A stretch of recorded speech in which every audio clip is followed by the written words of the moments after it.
Disco Elysium art style is outstanding, and I can't help but notice how the artworks for some skills resemble certain characters.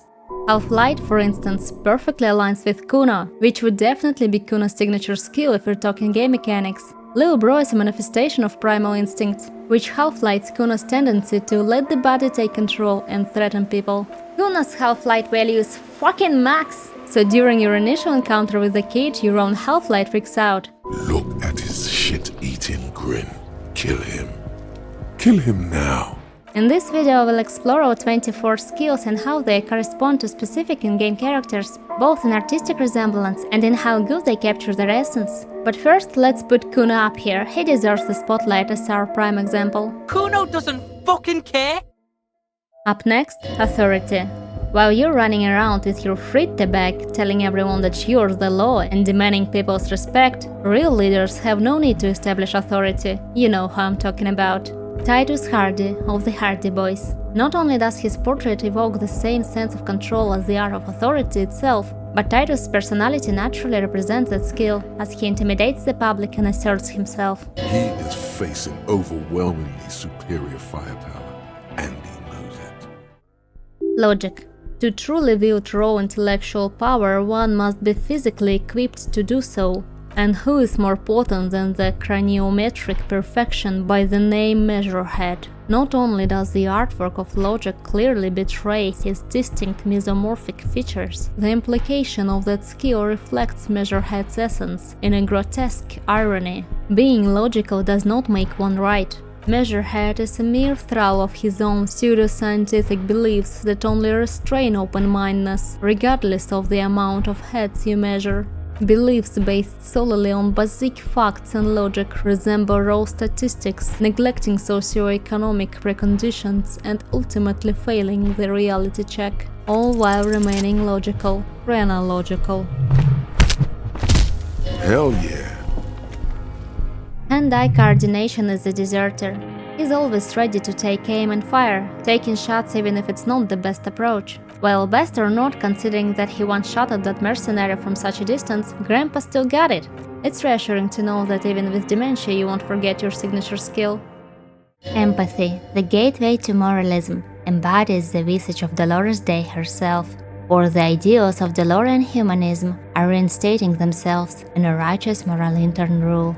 Who is more empathetic and understanding of others, if not the greatest innocence? Who could possibly be more humane than the mother of humanity?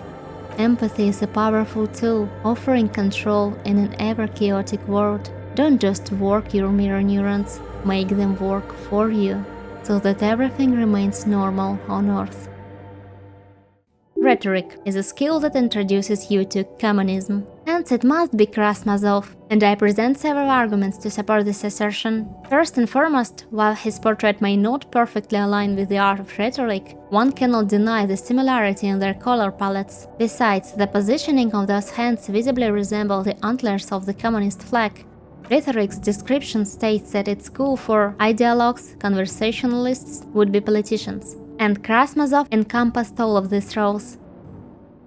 Next is endurance. You guessed it, a highway to fascism. What the hell, let's sort out all the political skills first, right? The thing is, there are no prominent historical figures that advocated for fascism, in Disco Elysium that is. And out of all characters affiliated with that ideology, none of them have big enough balls to state the obvious. Instead, they call themselves nationalists, traditionalists, racists, tops. Gary the crypto-fascist being the biggest namby-pamby of them all. But those are just words anyway. Let's judge people by their actions, shall we? The biggest fascist in the game is Raoul Cartonnier, a fucked-up mercenary drunk who approaches all conflicts guns blazing executioner style. Besides, the body of endurance resembles the ceramic armor Raoul is wearing, not only the muscles, which sure does help him to take blows, and if you don't kill him, the ward won't either, allowing him to recover in a private clinic.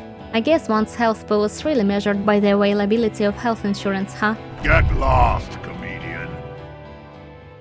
Savoir Faire is obviously Tiago, also known as the Crabman. Just look at the art, I bet it's how everyone perceives him climbing up there in beams and rafters, and nobody sees him until he's ready to be seen. Skills description says that it's cool for acrobats, which he is now, although he used to be a construction worker. Wait, what does it all have to do with ultraliberalism that Savoir Faire introduces you to? Well... Oh yeah, it's all coming together. He's hiding from the auditors there. As the Thor of Bankruptcy sequence notes, if the veil is too steep, use the fire exit, run to the roof. The hand of capitalism won't reach you there. It all makes perfect sense now. But enough politics, let's talk about shivers. Shivers come when the temperature drops. And you know when it really drops? When you're dead. Like the hanged man. Yes, the artworks don't align at all, but Shivers is the only skill that's marked with raised up white strokes that go up beyond the frame. Those are little connections to the city, just like that bell the dead man was hanged with, goes beyond the frame, tuning him into said city, making him truly belong to the streets. I'm a joke. Look at me. Suggestion is undoubtedly ever clear. Not only does the alternative art on display features his wacky eyes, but every word in the skills description is about this fine gentleman. He plays the puppet master? Check. Uses a soft power approach? Check. Diplomat, charmer, sociopath? Check, check and check. Well, maybe exclude the last one. He's clearly not a sociopath, just a busy man. Everett uses his undeniable suggestion to implant ideas into people's minds, but most importantly, he's helping me find my gun. Mr. Everett is helping me find my gun. Mr. Everett! You're a fucking idiot, Sky. I love it. Encyclopedia looks like Suna. That's all I have to say about it. It should have been Trent, as he's the one who produces fascinating trivia, calling upon all his knowledge. But it looks like Suna, even if she doesn't quite fit the criteria. I guess you could say there is a hole in my narrative. No matter. Next up, perception. It is undoubtedly the Encyclopedia phasmid. With its myriad eyes, it must be the most perceptive creature on Earth. At least 28 of them. Those eyes wouldn't let no detail go unnoticed. After all, it noticed you before you noticed it. The description of perception says that it is school for fine detail detectives. You know as much as I do that this kind of creature is also a detective.